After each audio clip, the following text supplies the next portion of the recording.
নমস্কার বন্ধুরা, আরও একবার স্বাগত জানাই বকখালি পর্বের আরও একটি ব্লগে।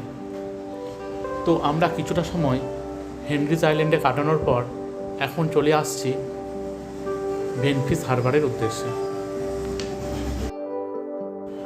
দেখুন, এখানে রাস্তার কাজ চলছে, তাই রাস্তাটা বেশ খারাপ। আমরা একটু সাবধানেই এই জায়গাটা দিয়ে যাচ্ছি।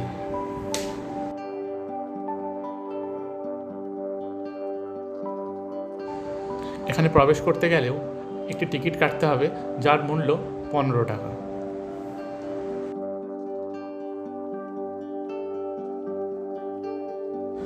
টিকিট নিয়ে আমরা এগিয়ে চলেছি আমাদের গন্তব্য ভেনফিস হারবারে। এই ভেনফিস হারবারটি হলো একটি মৎস্য কেন্দ্র, যেখানে জেলেরা মাছ নিয়ে আসে এবং এখানে সেগুলিকে বিক্রি করে, এবং তা বাজার, লোকাল মার্কেট এবং বৃহত্তর মার্কেটে এইখান থেকে ছড়িয়ে পড়ে। এই গাড়ির ওপর লাল, নীল, সাদা, হলুদ বিভিন্ন রঙের বক্সগুলো দেখেই মনে হচ্ছে যে এখানে মাছের বাজার আছে।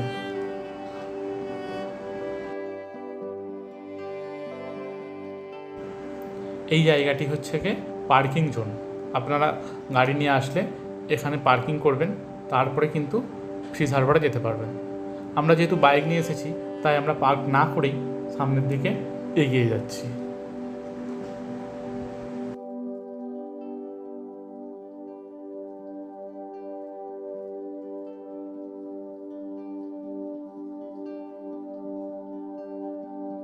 আমাদের ডান দিকে আমরা ছেড়ে যাচ্ছি অনেক মাছের আড়ত, এবং এখানেই মাছগুলিকে এনে বরফেতে স্টোর করা হয়।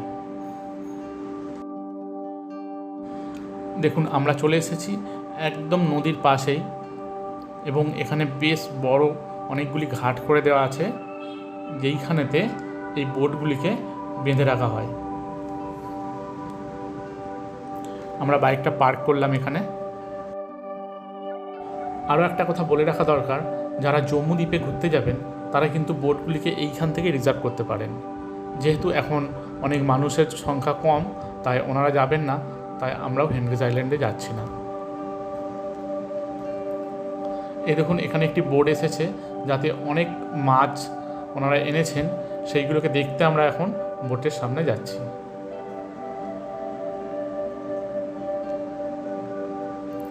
দেখুন কত মাছ উঠেছে এখানে, এবং সেই মাছগুলিকে বাছাই করা হচ্ছে। বিভিন্ন প্রজাতির মাছ বিভিন্ন জায়গায় নিয়ে গিয়ে বিক্রি করার জন্য,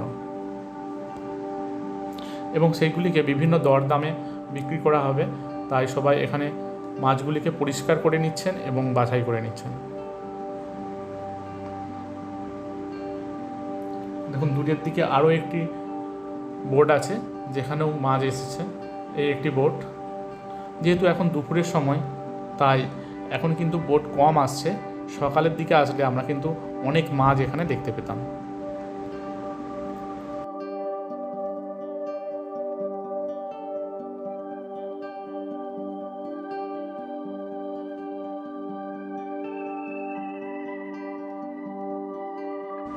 দেখুন, এই বোটটিতেও কিন্তু অনেক ধরনের মাছ আছে। এনারা কিন্তু সমুদ্র থেকে মাছগুলি ধরে এখানে এনেছেন, এবং এইখান থেকে সেইগুলোকে বরফের মাধ্যমে স্টোর করে বাজারকৃত করা হবে।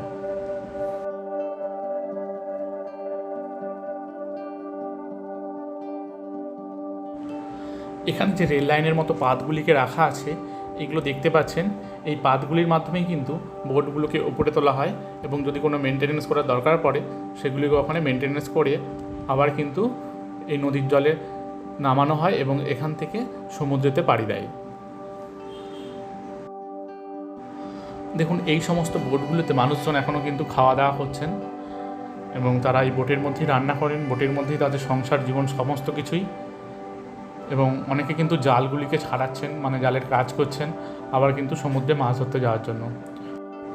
তো বন্ধুরা, এই পর্বটা আমরা এখানেই শেষ করলাম। পরবর্তী পর্বে কিন্তু আমরা দেখাবো কার্গিল বিচ, যেখান থেকে বকখালির সূর্য অস্ত যাওয়ার দৃশ্য আপনাদের কাছে তুলে